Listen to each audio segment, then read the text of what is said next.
একটা হত্যা মামলায় বিশিষ্ট ব্যাংকার নজরুল ইসলাম মজুমদারকে আজকে এই মামলায় গ্রেপ্তার দেখানো হয়েছে। আমরা আদালতে বলেছি যে গ্রেপ্তার দেখানো হতে হলে, যেহেতু এই মামলায় এজাহারে ওনার নাম নেই, গ্রেপ্তার দেখাতে হলে উচ্চ আদালতের কয়েকটি নির্দিষ্ট উপাদান থাকতে হয়। সেই উপাদানগুলো রাষ্ট্রপক্ষ আদালতের সামনে উপস্থাপন করতে ব্যর্থ হয়েছে। কিন্তু যখন আমরা প্রশ্ন করেছিলাম, রাষ্ট্রপক্ষ এবং প্রসিকিউশনের পক্ষ সেখানে কোনো সুউত্তর দিতে পারে নাই, নীরব ভূমিকা পালন করেছে। আরেকটা হচ্ছে, আপনারা জানেন যে নজরুল ইসলাম মজুমদার উনি ব্যাংকার জগতের উজ্জ্বল নক্ষত্র। ওদের স্বপ্ন পূরণে পাশে থাকতে পেরে আমরা গর্বিত।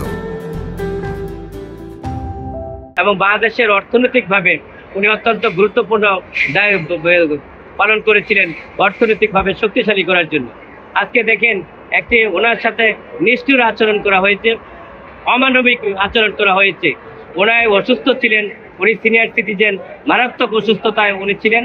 পরবর্তীতে উনি যখন এজলাসে উঠানো হয়েছিল, উনি দাঁড়াতে পারছিলেন না, যে কোনো মুহূর্তে পড়ে যাওয়ার শঙ্কা ছিল।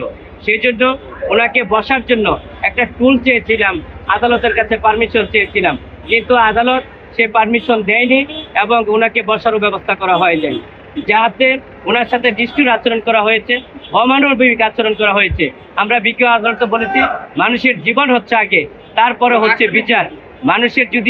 মানুষ যদি আজকে দায়ী বাঁচে, আজকে আমি অসুস্থ, এটা আমি মৃত্যুবরণ করে আমাকে বোঝাতে হবে যে আমি অসুস্থ ছিলাম। এই হচ্ছে আমাদের জুডিশিয়ালের অবস্থা।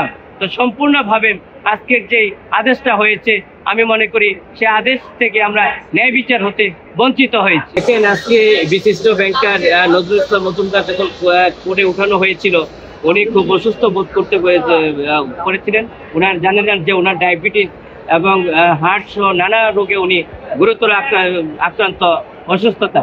সেই জন্য উনি দাঁড়াতে পারছিলেন না এবং সেই জন্য উনি বসার জন্য বিশেষ করে আমাকে বলেছিলেন যে একটু বসার ব্যবস্থা করা যায় কিনা।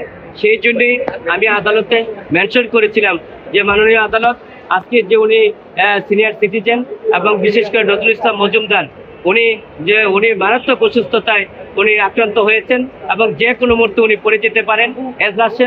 সুতরাং সেই জন্য ওনাকে একটা টুলির ব্যবস্থা করার জন্য, বসার ব্যবস্থা করার জন্য আদালতের দৃষ্টি আকর্ষণ করেছিলাম, কিন্তু আদালত সেটা নামঞ্জুর করেছেন।